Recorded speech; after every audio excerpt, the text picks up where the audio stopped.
On today's show, I wind up on the news, the Victorian government recommended to stop ICE car sales by 2030, and Tesla is looking for a new chief designer. That and a lot more.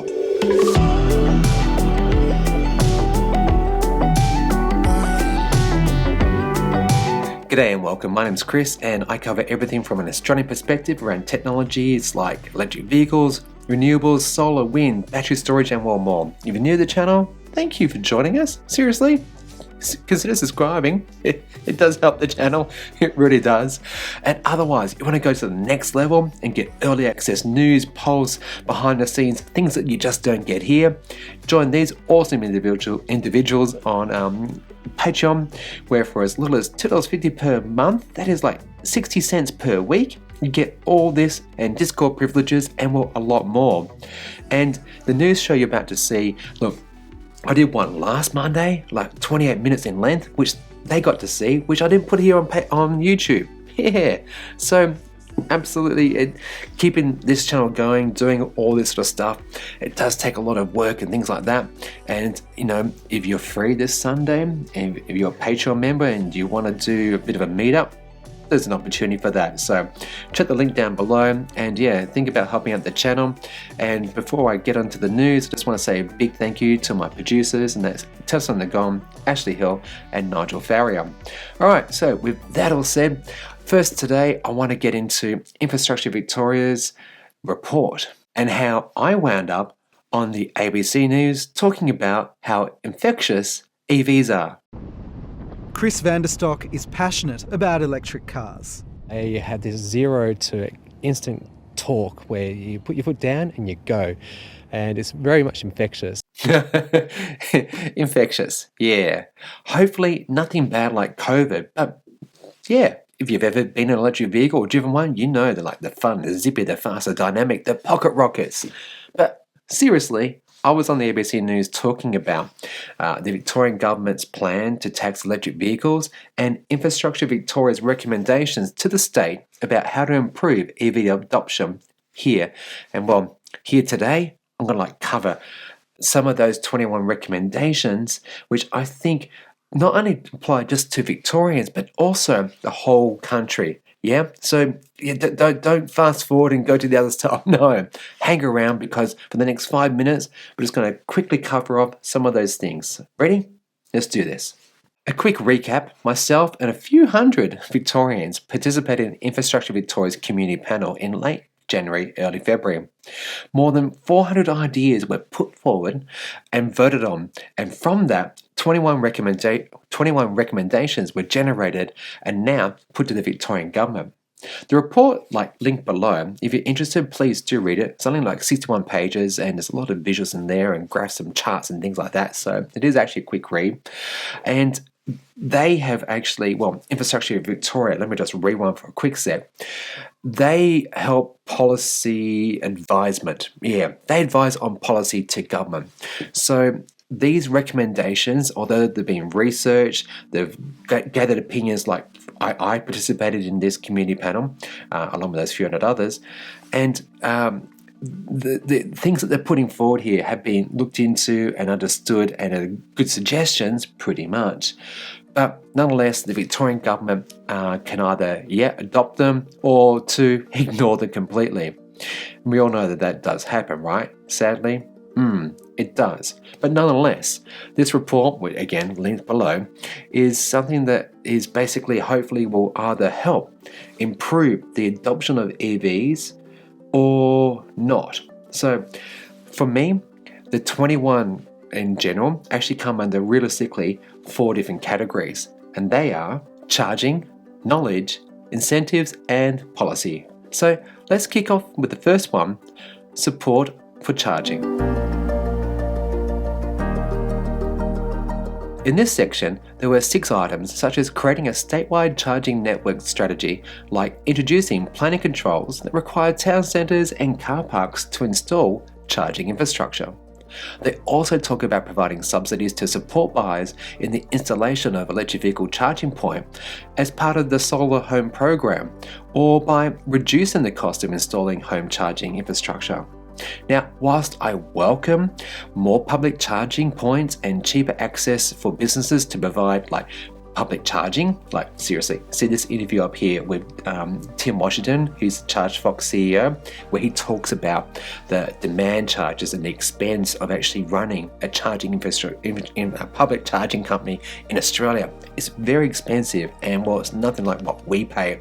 So there's a lot of work that needs to be done in that space, but I digress. What I think this recommendation is good for is, around that public sort of stuff, but I don't think we need the government to provide financial input for individuals. My reason? There's already millions of PowerPoints available, and owners like me and others, we actually happily use the EVSE granny charger, that's like the charger that comes bundled with your car, to recharge any range that we may have consumed each day. So to provide public money to people like me to put a faster charger at home is something that I don't think we actually need public money for. Rather, I think that we need EV owners in remote communities where they do a lot of kilometers.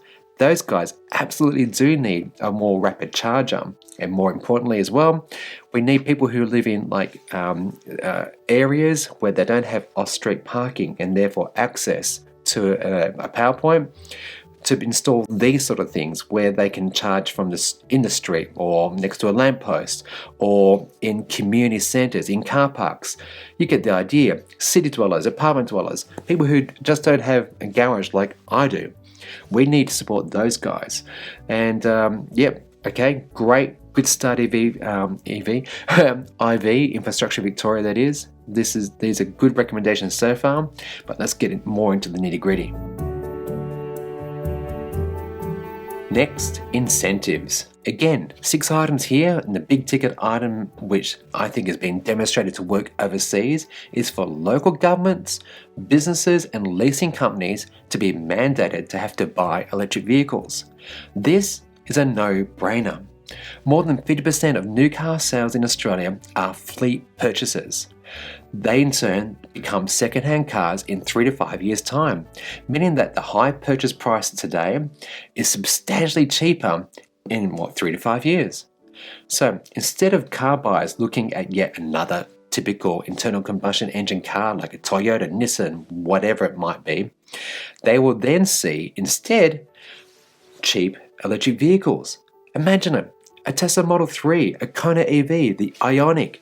These things would become actually readily accessible and affordable. And that's something we just don't have right now in Australia. So by mandating for governments, fleets, and businesses to have to buy EVs is a great initiative. Other suggestions include providing financial incentives to individuals, taxi companies, rideshare owners, and career drivers to buy EVs. Another one, which I think the ACT government is already doing, definitely is to actually provide means-tested, interest-free loans. Brilliant, guaranteed to help, because let's face it, sometimes buying a car, the second most expensive thing we buy in our lives, being able to afford them is hampered by money. So if you provide people with an interest-free loan that they don't actually have to pay, compounding interest, it makes that repay a hell of a lot easier, and would mean that more people would go, you know what, the running cost of this car is going to make up for that higher purchase price, and the fact is I can buy this one interest-free, whereas that one, the typical petrol diesel car, will cost me more over time. So that will, I think, help level the playing field and be of great benefit here. So I do honestly welcome financial incentives for everyone. And finally, one in the incentives area that I don't think they should actually do is to create a trade-in scheme for internal combustion engine vehicles. This might come as a shock to regular viewers, but hear me out. When you buy a car, you already have a sunk cost in terms of materials, energy, CO2, and a hell of a lot more that goes in to making that car and bringing it to market. Did you know the average car takes about 100,000 litres of water to actually make? That's a lot of water. And just think about the energy, the amount of electricity, the digging up of coal, or using wind power, wherever the energy came from. It took a lot to get that car to where it is right now. So the impact is huge. So with acknowledging that, the best thing that you can do, I can do, is that whatever we do buy, we use it at the most that we can. We don't just scrap it. No, we on-sell it, and we try to keep that thing going so that CO2 debt, that debt to society, the materials that are being used, is actually paid down as much as possible before we go getting rid of them. So again, this suggestion to actually do a trade-in scheme to actually help offset the new car, a new EV, not a good idea.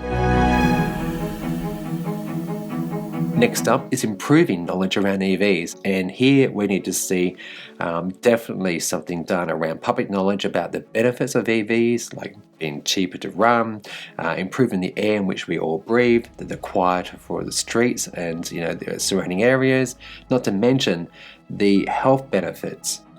Infrastructure Victoria notes that if the Victorian government actually just switched to EVs, they would save more than $700 million in healthcare costs alone. And this is something that is absolutely vital, because you know what? We've got people, we all know these sort of people who spruik this sort of garbage. No, I didn't ridicule that technology. That's good technology. And I'll tell you what, it's not going to tow your trailer. It's not going to tow your boat. No, I didn't ridicule that technology. That's good technology. It's not going to get you out to your favourite camping spot with your family. No, I didn't ridicule that technology. That's good technology. Bill Shorten wants to end the weekend when it comes to his policy on electric vehicles.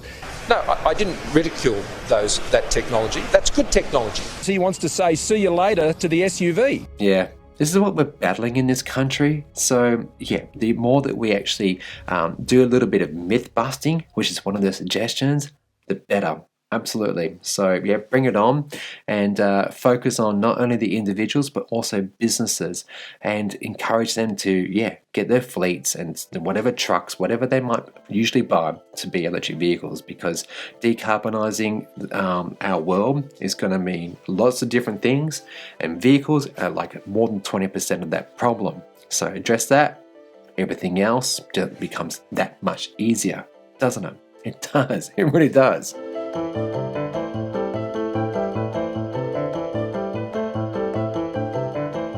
And finally, the last one here, and one that my patrons and myself believe to be the most important, is policy. Here, the Infrastructure Victoria is recommended to the Victorian government, the Australian government, they should include, they must adopt the establishment of a vehicle emissions standard. Yes, absolutely. And this is where the government actually sets specifications relating to the level of carbon dioxide emissions produced by internal combustion engine vehicles. And also, they're proposing here, and not to be confused with that first one, a vehicle emissions scheme.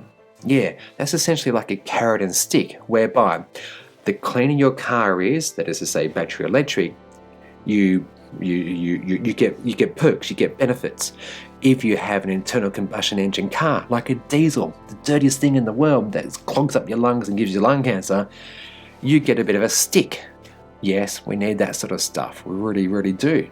Other policy points suggested here include integration of energy capture through solar panels and storage in batteries, and standardised connectors for EVs in Victoria. But the big one that I think we all want to see, car makers will be mandated to have to only be able to sell brand new electric vehicles by 2030. That is to say, an ICE car ban from 2030. There are a lot of people out there who are saying that this is a bad thing. Personally, I think that 2030 is too soon. You'd have to push it out further than that. But again, we've got to make sure that people that can't afford to transition into an electric vehicle aren't left behind. And I don't think they're appreciating how this is actually going to be looking and working by 2030. Hear me out for 1 second. To date, in Australia, less than 1% of new car sales have been EVs. Pollution is up 18% since the 1990s, and there is still no clear path as to how EVs are going to become our future transport. Think about it. There's no ICE car ban presently. There's no emission standards. There's no fuel standards. You get the idea. And so for that reason, all we need to do is look to other countries that have ICE car bans, that have all these other policy points. And over there, they have more than 75 to 100 different types of cars from $20,000 upwards. At the moment, the conversation around electric vehicles has been derailed by people saying that people can't afford these things. Your weekend's going to be ruined. I'm going to get to that in a second, by the way. And that's just not the case in countries where they support EVs. And for all the stuff that I've talked about up to this moment, combine all those things and you get this synergistic effect. That is to say, it's greater than the sum of its parts. So you know what?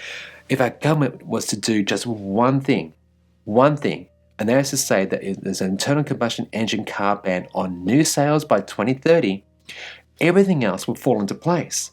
So car makers are already responding to this. In those countries where they've got a ICE car ban by 2025 and 2030, which is most countries, mind you, they've already signaled to the market and to buyers they're going to be producing 100% pure electric vehicles by that time. If we don't do this, we will become the Cuba.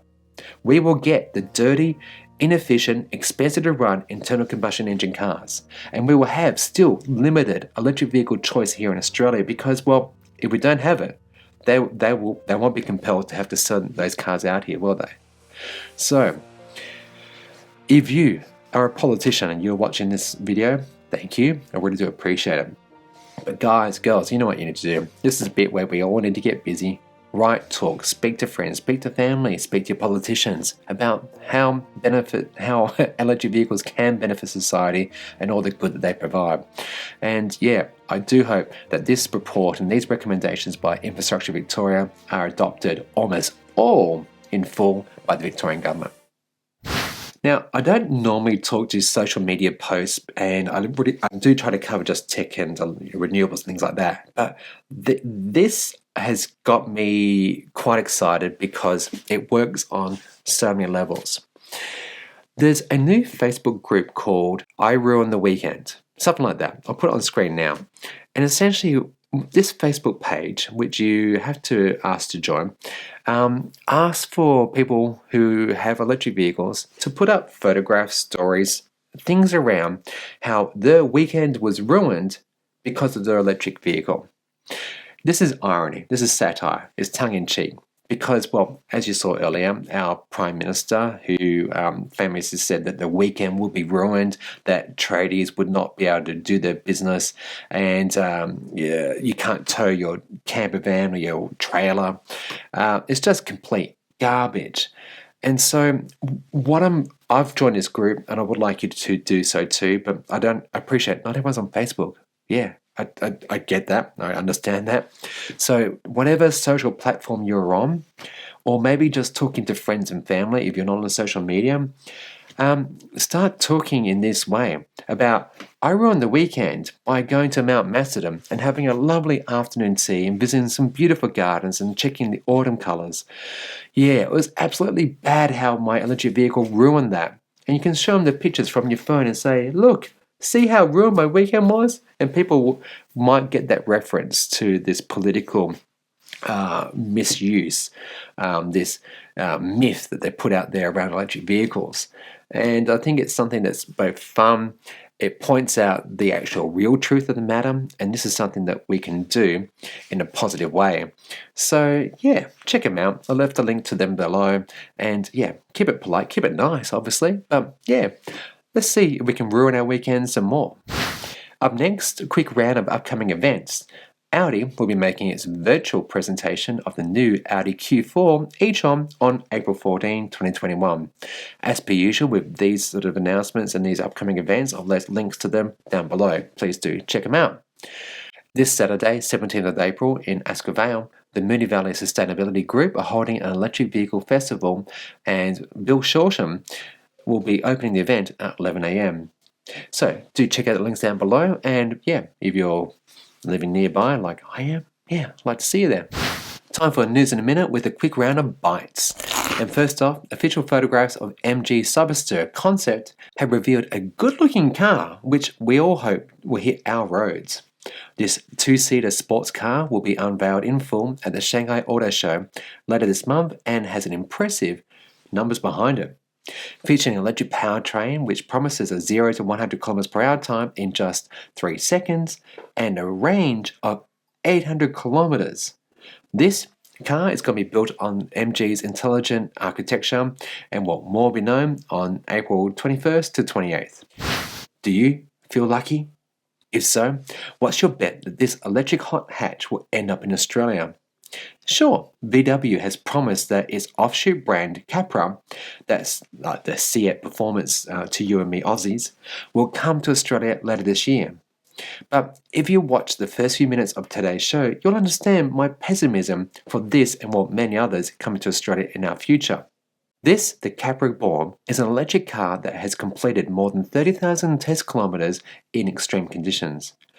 CAPRA drove this car in challenging conditions like on ice and asphalt surfaces to ensure that it would be able to handle well in any climate.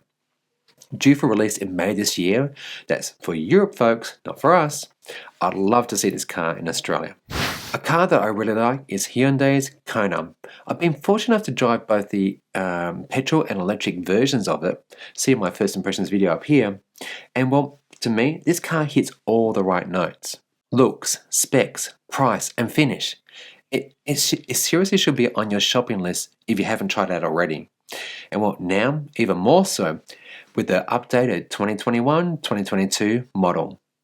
Due to hit our roads very soon, with a minor facelift and improvements like 35 kilometers more range, now 484 kilometers with thanks to its new eco tyres and an array of chassis improvements. The car now features more driver aids and safety systems like lane following assist as standard, blind spot warning, rear cross-traffic collision avoidance, safe exit warning, and rear occupant alert, which chimes the driver, prompting them to check that there is no one left in the rear of the vehicle. Audio is also improved with an 8-speaker Harman Kardon sound system. Powertrain is unchanged with the same motor that produces 150 kilowatts and 395 newton meters of torque. That means 0 to 100 kilometers per hour in 7.6 seconds. Because you're getting a bit more tech packed in, price has increased by more than 1K to $62,000 for the Elite model and $66,000 for the range-topping Highlander. More information is down below. Today, I'm just full of good news, aren't I? Electric car sales doubled in Australia in the first quarter of 2021. In third place was Porsche Taycan with 225 units sold. Although, have they been delivered? I'm not sure on that one. Maybe not. Not very sure. Anyway, next was MG with its MG ZS EV. And in first place with an estimated 2,150 deliveries of the Tesla Model 3. Now, that is estimated because for some reason in Australia, Tesla doesn't disclose its actual sales figures. Again, I don't know why that is. If you know, can you please put it down below for me? That'd be appreciated. My next story isn't for Australians, nor Americans, nor my European friends. Nope, this goes directly to my friends over in China who somehow watch this show. I'm not very sure how you do that, but I think we know how. Anyway, Tesla wants a chief designer to head up its Shanghai Giga operations and design that coveted $25,000 US Tesla Model 2, Model A, I don't know what they're going to call it. Check out this ad featuring Tesla's chief designer, Franz.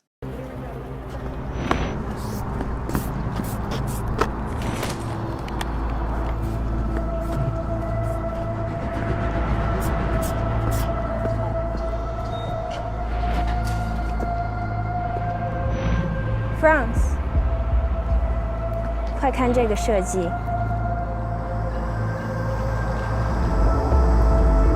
Who did this? A bit of background. Last year, Tesla CEO Elon Musk indicated that he wants local engineering and design talent in China to build a Chinese-style electric car.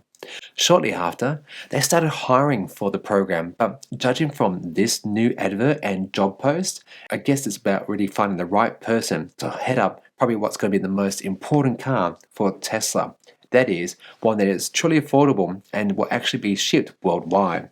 So, curious to see who actually puts their hands up and gets this much coveted job. Okay, well that brings us to the end of a rather shorter episode. If you have enjoyed it, please do consider subscribing. It generally does actually help the channel. It means that companies actually approach me, or if I approach them, they open the door and give me access to some really awesome content, which I love to provide to you guys. And doing the show also means that it does cost it costs money. So if you can support us over here on Patreon, please do so, because remembering you get early access to news, polls and content that you just don't get here. A lot of stories I was shared in this last week, and not to mention a meetup this coming Sunday. So yeah, if you want to think about joining me over there, please do support the channel. It is awesomely, absolutely appreciated. And otherwise, I hope you're well. Stay good, stay green.